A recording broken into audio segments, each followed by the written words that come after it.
turned your game around since the last time you played the Yankees 2 or 3 weeks ago?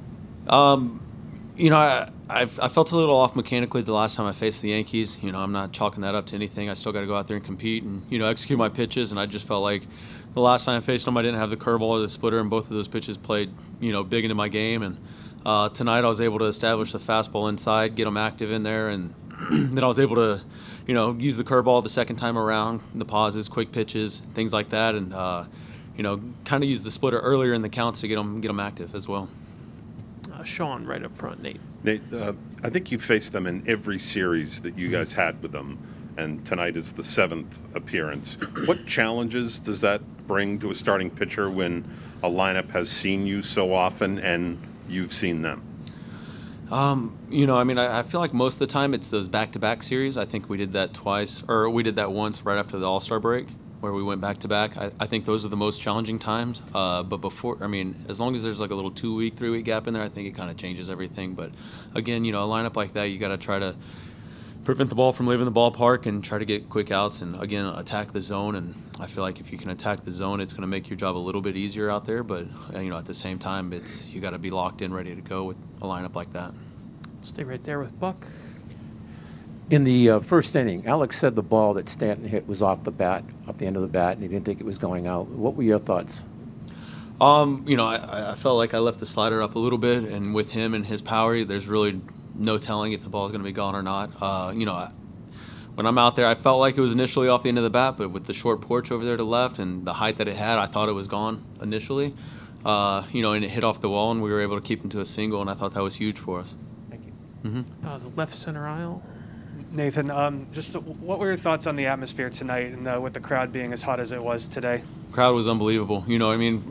Walking out onto the field just to warm up, they were getting going. They were fired up. We had the introductions. We had all the little videos and everything that we were doing on the scoreboard. They were locked in from first pitch on, and, we were feeding off of that. We were able to score first off Cole, and we kept the momentum going from that point on.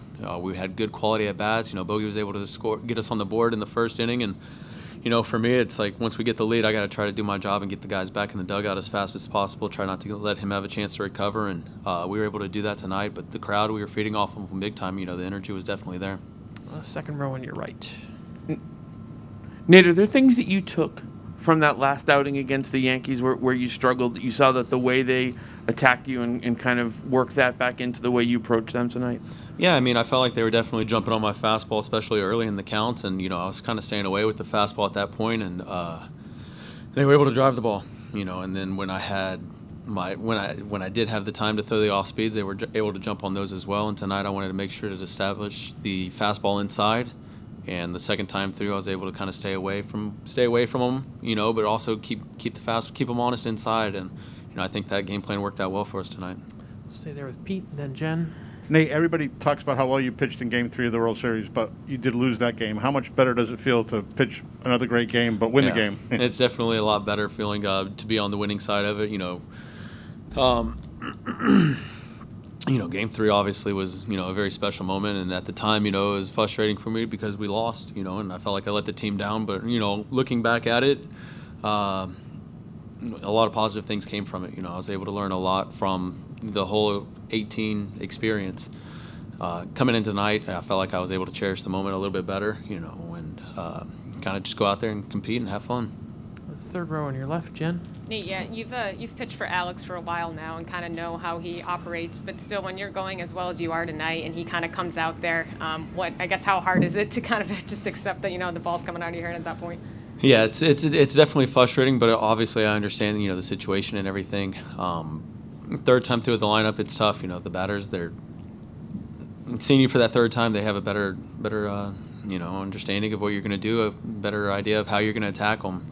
And I get it. Obviously in that situation, I didn't want to come out. I felt like I had been doing decent against Stanton tonight, and then Gallo as well. But Brazier did an amazing job coming in. We were able to get out of that inning. We had the great relay off the wall. Kike, Bogey to plow behind the plate, and from that point on, we were able to lock it down and get the win. Up front on your left, Ian. You guys had a lead against the Rays this season. It looked like it at one point you guys might win the division this year. You know, how nice is it to get another crack at them, kind of after losing the division to them? Yeah, I mean, again, it's one of those teams in our division. We know them well, and I feel like we faced off well against them in the past. And coming into this one, it's you see anything can happen. You know what I mean? I felt like we had a lot of good momentum coming in tonight, coming into the game. We were able to feed off our crowd. We had the dugout was fired up. We were able to score first, and I think that's what it's going to take when we play the Rays. And we got to, again, pitching-wise, we got to attack. We got to attack. I don't think we had any walks tonight, which was, big for us. And you see how effective our bullpen can be when we're ahead in the counts. Against the right wall. Hey Nate. Kyle Schwarber said this is the best Nathan Eovaldi performance he had seen. And also, when Alex came to get the ball, he described you giving him a death stare. Mm-hmm. Kind of go through what was your mindset at that point when Alex was coming out. Yeah, I mean, I wasn't positive he was going to take me out, but I wanted him to know that that I was ready to continue and to keep going out there and battling. I wanted to go as deep as I could into the game, but he explained to me, a lot of our guys in the pen matched up well against the Yankees, and they were able to execute tonight. So, I mean, I'm never going to second guess what he does and everything that he says. A lot of the times, I'm caught up in the moment, and I'm just kind of caught up in the moment. I don't want to come out of the game. In the right corner in the blue. Nathan, you said the guys coming out of the pen. Specifically, what did you think of Tanner and what he was able to do in his postseason debut in that one inning? I mean, that first experience was unbelievable. He comes in, he attacks the zone, and he was able to get 2 strikeouts, and it was a 3-up, 3-down inning. And that's what we got to have coming out of the pen. He did great.